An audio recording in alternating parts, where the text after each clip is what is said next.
बिस्मिल्लाहिर्रहमानिर्रहीम। ख़ातिन हज़रात, मैं हूँ अख्तर अब्बास और आप सबको अस्सलाम वालेकुम।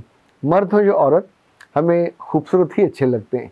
वो खूबसूरती उनके अंदर की हो, वो खूबसूरती उनकी रूह की हो, वो खूबसूरती उनके जिस्म की हो, वो खूबसूरती उनके एहसासात की हो, ख़यालात की हो, अमाल की हो। जहाँ जहाँ कमी होती है, कजी होती है, वहाँ वहाँ बदसूरती पैदा हो जाती है। याद रखिएगा, चेहरा खूबसूरत हो, जिस्म प्यारा हो, बात अच्छी कर रहा हो और आप साथ बैठे हो और आपको बैठना मुश्किल हो जाए उसकी नागवार सांस की वजह से, तो जाहिर है उसका पूरा पैकेज ही बुरा लगने लगता है। ये शादी से पहले भी होता है, शादी के बाद भी होता है। ये ऐसा मसला है कि स्कूल में हो या कॉलेज में या यूनिवर्सिटी में, जो उससे मुतासर होता है वो भी ऑकवर्ड फील करने के बाद बताता नहीं है। यानी वो वहाँ से उठ जाएगा, आपके साथ साथ नहीं बैठेगा, दोस्ती तोड़ देगा, पर हमको गाइड नहीं करेगा। इनफैक्ट ये हमारे टेम्परामेंट में है कि हम अपने आसपास के लोगों की जो बुरी आदत हैं या कमियां कमज़ोरियां होती हैं, हम उनको भी बताते नहीं हैं। शायद इसलिए कि हमें भी कभी किसी ने मोहब्बत से, प्यार से बताने का जो गुर है वो भी नहीं सिखाया होता। जब किसी को बताते हैं तो उसे शर्मसार कर देते हैं और ज़ाहिर है वो बाद में आपसे आंखें मिलाने के काबिल नहीं रहता। आपको हैरत होगी कि ये जो सांसों की नागवारी है, ये आज का मसला नहीं है। 200 ईस्वी यानी आज से कितने 100 साल पहले चीन में पहली दफ़ा, ये 200 जो ईस्वी था उसकी बात कर रहा हूँ, जो वहाँ का बादशाह था, मुझे उसका नाम तो याद नहीं रहा, पर इतना याद है कि उसने लौंग को दरियाफ्त किया कि ये वो चीज़ है जो सांसों की महक को बेहतर बना सकती है। अब ये तो तारीख में मैंने नहीं पढ़ा कि लोगों ने इलायची कब इस्तेमाल करनी शुरू की, क्योंकि इलायची से भी सांस महकने लगते हैं। तीसरी चीज़, लोग सौंफ चबाते हैं, सौंफ से भी सांस बेहतर होने लगते हैं। पर ये तीनों चीज़ें आर्जी हैं। अब हमें गौर करना होगा और अगर हम इसको जान पाएँ तो अपने बेटों को, अपनी बेटियों को, इवन अपनी बीवियों को और अपने मियाँ को हम एजुकेट कर सकते हैं। जब हम रात को सोने लगते हैं तो हर डॉक्टर और हर सियाना आदमी कहता है कि सोने से पहले कुल्ली नहीं, ब्रश करो। इसलिए कि जो आपने खाना रात खाया या उससे पहले खाया वो आपके दांतों के अंदर मौजूद होता है, और यही खाना जब साफ़ नहीं होता तो यही बैक्टीरिया पैदा करता है। रात को होंठ खुश्क हो जाते हैं तो अंदर से लब क्रिएट नहीं हो रहा होता, चूँकि ज़ुबान भी उस वक्त मूव नहीं कर रही होती, और जो पूरा सिस्टम है, जो स्ट्रक्चर है, उसकी डिमांड नहीं होती कि लब क्रिएट हो। तो नतीजतन बैक्टीरिया प्यास से मरने लगते हैं, और उस वक्त जो बैक्टीरिया है वो फुजला क्रिएट करते हैं। यही फुजला मुंह के अंदर बदबू का बायस बनता है। वो लोग जो कुल्ली बहुत अच्छी करें, वो लोग जो ब्रश दिन में कम से कम 2 दफ़ा करें। वैसे तो आप कभी गौर करें कि अल्लाह के रसूल ने 5 दफ़ा नमाज और 5 दफ़ा मिसवाक का हुक्म दिया। अब मानो मिसवाक आपके जेब में हो छोटी सी, आप निकाल के ऐसे कर लें तो इन दांतों के खलाल जो गैप्स हैं उसमें कुछ चीज़ बचे ना, तो बदबू का इम्कान ही नहीं है। हदीस के अल्फाज हैं कि जिस बंदे के घर के सामने से नहर बहती हो और उसमें वो 5 दफ़ा नहाता हो तो उसके जिस्म से कैसे स्मेल आ सकती है। उसका जिस्म एक पाकीज़गी का नमूना बन जाएगा। इसी तौर पे उन्होंने ये फरमाया कि अगर मुझे तुम पे ये ना लगता कि बोझ बन जाएगा तो मैं मिसवाक को लाजिम कर देता। अच्छा, ये बुनियादी तौर पे तो इंसान के अपने फ़ायदे की चीज़ है। अभी जो बहुत से ख़ानदान मैंने देखे अपने बच्चों को, वो बहुत उम्दगी से ट्रेन करते हैं और वो सोने से पहले ज़रूर ब्रश करते हैं, सुबह उठ के ब्रश करते हैं, लेकिन वो ब्रश को बदलना भूल जाते हैं। यानी कई कई घरों में तो ऐसा होता है, मैं चूँकि बाद लोगों से पूछता हूँ तो आखिरी दफ़ा जो उन्होंने ब्रश बदला वो 8 महीने पहले, 9 महीने पहले।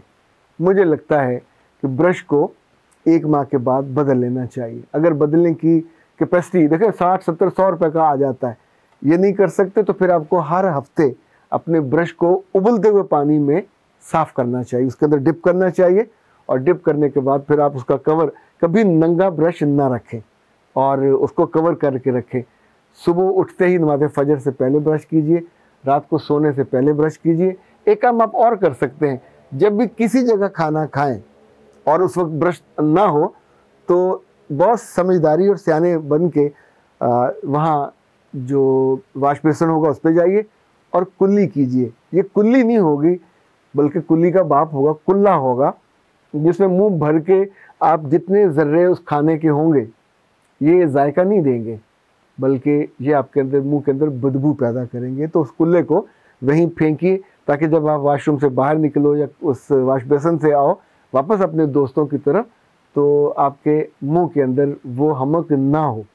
इसी तौर पे आपके वॉशरूम में ज़रूर माउथ वॉश रहना चाहिए। इसे रेगुलर नहीं कर सकते तो हफ्ते में एक आध दफ़ा ज़रूर कर लिया करें। जो डेंटिस्ट हैं वो ये कहते हैं कि नॉर्मल इंसान को 6 माह के बाद किसी डेंटिस्ट के पास जाना चाहिए। मैं खुद बहुत डरता हूँ, इसलिए कि समटाइम वो जब स्केलिंग करते हैं, दांत साफ़ करते हैं, तो दांत की जड़ों को नंगा कर देते हैं और फिर उस पर गर्म और ठंडा लगने लग जाता है, तो ये बहुत मसला हो जाता है। समटाइम मसूड़े भी आपके, तो अगर तो आप उनसे कहें कि वो बहुत एहतियात से आपके मसूड़ों को और दांतों को उसकी स्केल करें, ये वो मशीन से बड़ा पतला पतला सा पानी वानी से अंदर उसके ऊपर जो मैल आई होती है ऊपर या नीचे उसको वो साफ़ कर देते, तो उससे आपका 1 साल गुजर सकता है। यानी आप 6 माह बाद ना कराओ, चले साल बाद करा लो तो फिर भी, वरना आपको याद है ऊपर उसके लग लग के ऊपर और नीचे अंदर से तो अच्छे खासे, कभी आप शीशे में देखें तो मोटी लेयर बनी होती है मैल की, और ये अंदर से उसकी सुराख तक को बंद कर देती है। तो इन्हीं सुराखों में फिर खाने के ज़र्रे हैं वो फंसते हैं जो बदबू का बायस बनते हैं। एक मुश्किल सा नाम है प्रीओडोंटिटिस, ये दांतों की एक बीमारी है और इसका इलाज, इसका ताल्लुक, बहुत गहरा ताल्लुक आपके जो स्मेल से या बदबू से है। अच्छा, एक बात और याद रखिएगा, अगर ये मसला आपको दरपेश है और आपको इल्म हो जाए कि मसला है, तो फिर बिला झिझक के डॉक्टर से जाके इसका इलाज कराना चाहिए। अच्छा, जो लोग गांव और देहातों में बसते हैं उनके साथ ये मसला निस्बतन कम होता है। सोचें क्यों? वो जो सब्जियां खाते हैं, लाइक गाजरें, मूलियां, जो ज़मीन में होती हैं, उनकी वजह से वो लोग गन्ना चूसते हैं। तो जो लोग गंडेरियां खाते हैं, जब गन्ना आप छीलते हैं तो वो पूरे दांत अंदर तक आपके साफ़ हो जाते हैं। सो गन्ना चूसने वाले, गन्ना छीलने वाले, गंडेरी खाने वाले, इनके दांतों की भी सफाई हो जाती है। इसी तौर पे वो सब्जियां जो कच्ची खाई जाती हैं, उसकी वजह से भी बहुत फ़ायदा होता है। आजमाइश शर्त है। इसके बावजूद अगर आपको ज़िंदगी अच्छी गुजारनी है, मोहब्बत से और किसी से बातें नहीं सुननी, तो फिर आपकी जेब में इलायची ज़रूर होनी चाहिए। शादी से पहले भी होनी चाहिए, शादी के बाद भी होनी चाहिए। किसी जगह आप जाते हो लेक्चर के लिए तो भी आपके पास होनी चाहिए। ये जो खुशबू है, जो महक है, फिर ये हौले हौले आपकी पहचान बन जाती है। हमारे यहाँ तो चाय में भी हम इलायची ज़रूर डालते हैं। हमारी चाय बनना शुरू होती है तो उसमें सौंफ डलती है, फिर उसमें कैडमियम डलती है, और फिर ये, तो उससे जो बनता है उसका टेस्ट वो बड़ा मज़े का बनता है।